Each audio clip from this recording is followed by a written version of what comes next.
अधिगम पुनः प्राप्ति अंतीवी 8वीं कक्षा हिंदी ಇದೆ 8ನೇ ತರಗತಿಯ ಹಿಂದಿಯಲ್ಲಿ सीखने के प्रतिफल 4 ಕಲಿಕಾ ಫಲ 4 ಗತಿವಿಧಿ 2 ಚಟುವಟಿಕೆ 2 ಸೊ ಇದರ ಒಂದು ಅಭ್ಯಾಸದಲ್ಲಿರತಕ್ಕಂತ ಪ್ರಶ್ನೆಗಳ ಉತ್ತರಗಳನ್ನು ಈ ವಿಡಿಯೋದಲ್ಲಿ ತಂದಿದ್ದೀನಿ। ಈ ಮೊದಲಿನ ಭಾಗದ ವಿಡಿಯೋಗಳನ್ನು ನೋಡದೇ ಇದ್ರೆ ಈ ವಿಡಿಯೋದ ಡಿಸ್ಕ್ರಿಪ್ಷನ್ ಬಾಕ್ಸ್ ನಲ್ಲಿ 8ನೇ ತರಗತಿ ಹಿಂದಿ ಕಲಿಕಾ ಹಾಳೆಗಳ ಉತ್ತರಗಳು ಅಂತ ಒಂದು ಪ್ಲೇ ಲಿಸ್ಟ್ ಲಿಂಕ್ ಸಿಗುತ್ತೆ, ಅದನ್ನು ಒತ್ತಿ ನೋಡಬಹುದು। ಈ ವಿಡಿಯೋದ ಕಮೆಂಟ್ ನಲ್ಲಿ ಫಸ್ಟ್ ಆಗಿನೂ ಕೂಡ 8ನೇ ತರಗತಿ ಹಿಂದಿ ಕಲಿಕಾ ಹಾಳೆಗಳ ಪ್ಲೇ ಲಿಸ್ಟ್ ಲಿಂಕ್ ಅನ್ನು ಪಿನ್ ಮಾಡಿದ್ದೀನಿ। ಈ ವಿಡಿಯೋದ ಮೇಲೆ ಐ ಕಾರ್ಡ್ ಅಲ್ಲಿನೂ ಕೂಡ 8th Hindi learning seats play list link ಅನ್ನು ಕೂಡ ಸಜೆಸ್ಟ್ ಆಗ್ತಿದೆ, ಅದನ್ನು ಕೂಡ ಒತ್ತಿ ನೋಡಬಹುದು। ನಾವುಗಳು ವಿಜ್ಞಾನ ಮತ್ತು ಸಮಾಜ ವಿಜ್ಞಾನದಲ್ಲಿ ಕೂಡ ಕಲಿಕಾ ಹಾಳೆಗಳಿಗೆ ಉತ್ತರಗಳನ್ನು ಹಾಕ್ತಾ ಇದ್ದೀವಿ। ವಿಡಿಯೋಗಳನ್ನು ನೋಡಿ ಲೈಕ್ ಮಾಡಿ, ಶೇರ್ ಮಾಡಿ, ಹೊಸಬರಾಗಿದ್ದರೆ ಸಬ್ಸ್ಕ್ರೈಬ್, ಜೊತೆಗೆ ನಮ್ಮ ಟೆಲಿಗ್ರಾಮ್ ಗ್ರೂಪ್ ಇದೆ, ಅದರ ಲಿಂಕ್ ಅನ್ನು ಈ ವಿಡಿಯೋದ ಡಿಸ್ಕ್ರಿಪ್ಷನ್ ಬಾಕ್ಸ್ ನಲ್ಲಿ ಹಾಕಿದ್ದೀನಿ, ಬಂದು ಜಾಯ್ನ್ ಆಗಿ ಅಂತ ಹೇಳ್ತಾ ಕಲಿಕಾ ಫಲ 4 ಏನಿದೆ ಅಂತಂದ್ರೆ गद्य और पद्य आदि रचनाओं को ध्यान से सुनेंगे और पढ़ेंगे। गद्य ಮತ್ತು ಪದ್ಯ ವಿವಿಧ ರಚನೆಯ ಪ್ರಕಾರಗಳನ್ನು ತಾವುಗಳು ಕೇಳ್ತೀರಿ ಮತ್ತು ಓದ್ತೀರಿ ಅಂತಕ್ಕಂಥದ್ದು ಕಲಿಕಾ ಫಲ ಇತ್ತು। ಗತಿವಿಧಿ 2 ಚಟುವಟಿಕೆ 2 ಕವಿತಾ ಪढ़ना है जी पढ़ना है। ಸೊ ಎರಡನೇ ಚಟುವಟಿಕೆ ಬಂದ್ಬಿಟ್ಟು ಒಂದು ಹಾಡಿದೆ, ಪढ़ना है जी पढ़ना है। ಇದು 7th ಸ್ಟ್ಯಾಂಡರ್ಡ್ಗೆ ತಾವೆಲ್ಲರ ಆಲ್ರೆಡಿ ಏನು ಮಾಡಿದ್ದೀರಿ ವಿದ್ಯಾರ್ಥಿಗಳೇ, ಹಾಡನ್ನು ಹಾಡಿದ್ದೀರಿ, ತಮಗೆ ಗೊತ್ತಿದೆ, ಬಟ್ ಇನ್ನೊಂದ್ಸರಿ ಅದನ್ನು ಏನು ಮಾಡಿದ್ದಾರೆ ಸಾಮರ್ಥ್ಯಕ್ಕೆ ಅನುಗುಣವಾಗಿ ಇಟ್ಟಿದ್ದಾರೆ। ಅಭ್ಯಾಸ 4.4 ಗೀತ್ ಪದ್ಯ ಕಾ ಗಾಯನ ಕರ್ಣ। ಈ ಹಾಡನ್ನು ತಾವೇನು ಮಾಡಬೇಕಪ್ಪ ಅಂದರೆ ಹಾಡಬೇಕು। पढ़ना है जी पढ़ना है, पढ़ना है जी पढ़ना है, हमको ऊपर चढ़ना है, थोड़े दिन की बात और है, जमकर खूब पढ़ेंगे हम, इम्तिहान में ताल ठोंक कर कुश्ती खूब लड़ेंगे हम, पास इम्तिहान करना है, पढ़ना है जी पढ़ना है। ಇಷ್ಟೇನು ಮಾಡಿದ್ದಾರೆ, 1-2 ಪ್ಯಾರಾಗ್ರಾಫ್ಗಳನ್ನು ಅವ್ರು ಏನು ಮಾಡಿದ್ದಾರೆ ತಮಗೆ ಇಟ್ಟಿದ್ರು। ಇದಕ್ಕೆ ಸಂಬಂಧಪಟ್ಟಂತೆ ಕೆಲವೊಂದಿಷ್ಟು ಪ್ರಶ್ನೆಗಳಿದ್ದಾವೆ, ನೋಡುವ ಅಭ್ಯಾಸ 4.5ದಲ್ಲಿ। ತುಕಾಂತ ಶಬ್ದೋं की सूची बनाइए। ತುಕಾಂತ ಶಬ್ದ ಅಂತಂದ್ರೆ ಪ್ರಾಸ ಪದಗಳು, ರೈಮಿಂಗ್ ವರ್ಡ್ಸ್ ಅಂತ ಕರಿತೀವಿ। ಸೂಚಿ ಅಂದ್ರೆ ಪಟ್ಟಿ। ತಾವೇನ್ ಮಾಡಬೇಕು, ಪ್ರಾಸ ಪದಗಳ ಪಟ್ಟಿಯನ್ನು ತಯಾರಿಸಬೇಕು। ಜೈಸೆ ಅಂದ್ರೆ ಒಂದು ನಮೂನೆ ಕೊಟ್ಟಿದ್ದಾರೆ, ಮಾದರಿ ಕೊಟ್ಟಿದ್ದಾರೆ, ಪಡನ ಚಡನ ಅಂತ ಇದೆ, ಓಕೆ। ಸೊ ಅದೇ ತರನಾಗಿ ತಾವೇನ್ ಮಾಡಬೇಕು, ಲಾಸ್ಟ್ ಅಲ್ಲಿ ಬೋಲ್ಡ್ ಮಾಡಿದ್ದಾರೆ, ಸ್ವಲ್ಪ ದಪ್ಪ ಅಕ್ಷರದಲ್ಲಿ ನಾವನ್ನು ಸೂಚಿಸಿದ್ದಾರೆ, ಅಂತ್ಯಪ್ರಾಸ ಪದಗಳಿದ್ದಾವೆ।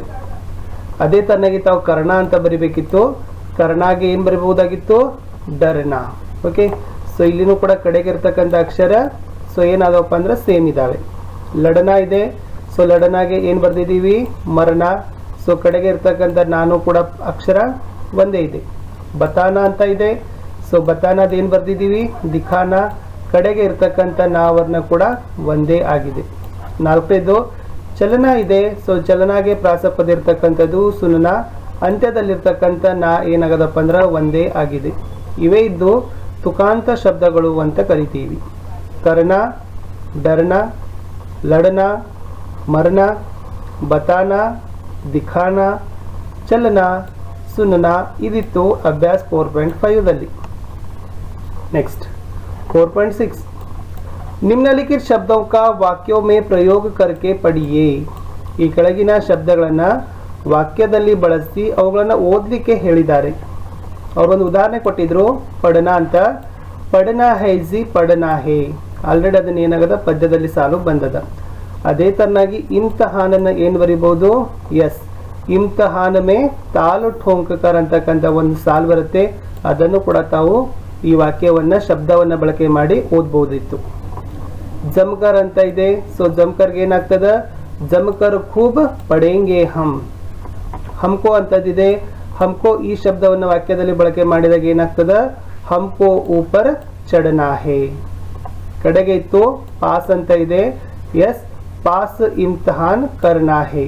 ಸೊ ಈ ಶಬ್ದಗಳನ್ನು ನಾವು ಏನು ಮಾಡಿವಪ್ಪ ಅಂತಂದ್ರೆ ವಾಕ್ಯದಲ್ಲಿ ಬಳಕೆ ಮಾಡಿದ್ದೀವಿ। ಇದು ಪಾಸ್ ಇತ್ತು, ಇದು ಹಮ್ಕೋ ಇತ್ತು, ಇದು ಜಮ್ಕರ್, ಇದು ಇಮ್ತಿಹಾನ್ ಅಂತಕ್ಕಂಥ ಶಬ್ದಗಳನ್ನು ವಾಕ್ಯದಲ್ಲಿ ಬಳಕೆ ಮಾಡಿ ಓದೋದಿತ್ತು।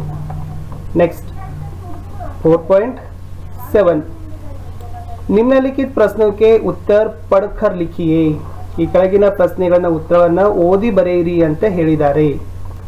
हमको कहाँ चढ़ना है ಪದ್ಯದಲ್ಲಿ ಇದೆ हमको कहाँ चढ़ना है हमको ऊपर चढ़ना है ನಮಗೆ ಇನ್ನೂ ಮೇಲೆ ಮೇಲೆ ಬೆಳಿಬೇಕಾಗಿದೆ ಅನ್ನೋದನ್ನ ಕವಿ ಹೇಳಿದ್ದಾರೆ ಎರಡನೇದು ಜಮ್ಕರ್ ಹಮೇ ಕ್ಯಾ ಕರ್ನಾ ಹೇ ಎಸ್ ಜಮ್ಕರ್ ಅಂದ್ರೆ ಕೂಡಿಕೊಂಡು ನಾವೆಲ್ಲ ಏನ್ ಮಾಡಬೇಕಾಗಿದೆ ಎಸ್ ಜಮ್ಕರ್ ಹಮೇ ಖೂಬ್ ಪಡನಾ ಹೇ ನಾವೆಲ್ಲರೂ ಒಟ್ಟಿಗೆ ಸೇರಿ ತುಂಬಾನೇ ಓದಬೇಕಾಗಿದೆ ಅನ್ನೋದನ್ನ ಕವಿ ಹೇಳಿದ್ದಾರೆ ಮುಂದಿನ ಪ್ರಶ್ನೆ ಇತ್ತು ಇಮ್ತಿಹಾನ್ ಮೇ ಕೈಸೆ ಲಡನಾ ಹೇ ಎಸ್ ಏನಿದೆ ಇಮ್ತಿಹಾನ್ ಮೇ ತಾಲ್ ಠೋಂಕ್ ಕರ್ ಖೂಬ್ ಲಡನಾ ಹೇ ಕ್ಯಾ ಪಾಸ್ ಕರ್ನಾ ಹೇ ಅಂತ ಇದೆ ಸೊ ಉತ್ತರ ಬಂದ್ಬಿಟ್ಟು ಇಮ್ತಿಹಾನ್ ಪಾಸ್ ಕರ್ನಾ ಹೇ ಅಂತಕ್ಕಂಥದ್ದು ಸರಿಯಾದ ಉತ್ತರ ಇತ್ತು ಆ ಪ್ರಶ್ನೆ ಮತ್ತು ಉತ್ತರಗಳಿದಾವೆ ಅವುಗಳನ್ನು ನಾನು ಏನ್ ಮಾಡಿದ್ದೀನಿ ಕೊಟ್ಟಿದ್ದೀನಿ ಮುಂದೆ ಹೋಗುವ ಅಭ್ಯಾಸ 4.8 ಅಲ್ಲಿ ರಂಗ ಭರಿಯೇ ಅವ್ರ ಲಿಖಿ ಅಂತ ಇದೆ ಬಣ್ಣಗಳನ್ನು ತುಂಬಿ ಮತ್ತು ಇದರ ಬಗ್ಗೆ ಬರಿಬೇಕು ಚಿತ್ರ ನೋಡ್ತಕ್ಕಂಥದ್ದು ಎಸ್ ಮೋರ್ ಪಿಕಾಕ್ ನವಿಲಿನ ಬಗ್ಗೆ ಇದೆ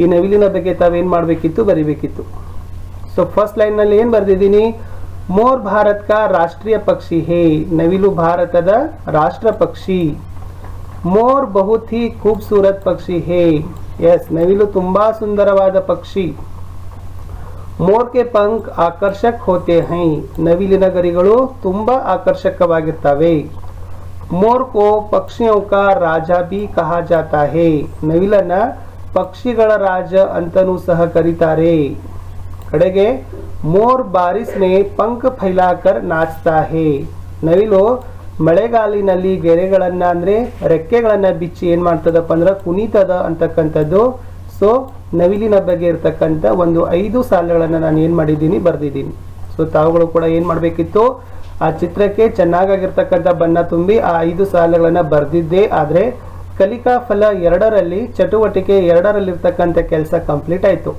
ವಿಡಿಯೋ ಇಷ್ಟ ಆಗಿದೆ ಅಂತ ಅನ್ಕೊಂಡಿದ್ದೀನಿ ವಿಡಿಯೋ ಇಷ್ಟ ಆದ್ರೆ ದಯಮಾಡಿ ಒಂದು ಲೈಕ್ ಮಾಡಿ ನಿಮ್ಮ ಫ್ರೆಂಡ್ ಸರ್ಕಲ್ಗೆ ಶೇರ್ ಮಾಡಲು ಮರೆಯದಿರಿ ಮತ್ತೆ ಸಿಗ್ತೀನಿ ಮುಂದಿನ ಭಾಗದ ವಿಡಿಯೋದಲ್ಲಿ